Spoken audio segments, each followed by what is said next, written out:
Today we're going to read from John chapter 8, verses 3 to verse 12.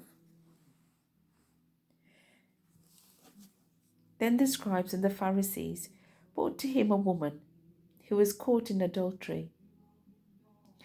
And when they had set her in the midst, they said to him, Teacher, this woman was caught in adultery in the very act. Now Moses in the law commanded us that such should be stoned. But what do you say? They said, testing him, that they might have something of which to accuse him. But Jesus stooped down to write on the ground with his fingers, as though he did not hear. So when they continued asking him, he raised himself up and said to them, He who is without sin among you, let him throw a stone at her first. And again he stooped down and wrote on the ground. Then those who heard it, being convicted by their conscience, went out one by one, beginning with the oldest even to the last. And Jesus was left alone with a woman standing in the midst. When Jesus had raised himself up and saw no one but the woman, he said to her, Woman, where are those accusers of yours? Has no one condemned you? She said, No one, Lord.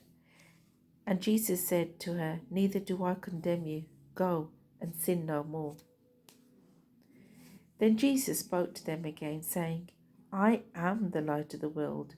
He who follows me shall not walk in darkness, but the light of have the light of life. I also want to elaborate on this. The Lord saying, Sin no more. He shall not walk in darkness, but in the light of life. We also want to read Hebrews chapter 10, verse 26 to 27, where it says, For if we go on sinning deliberately after receiving the knowledge of the truth, then there no longer remains a sacrifice for sins, but a fearful expectation of judgment and a fury of fire that will consume the adversaries. Brothers and sisters, I just want to encourage you. This is the word that I received today. Sin no more.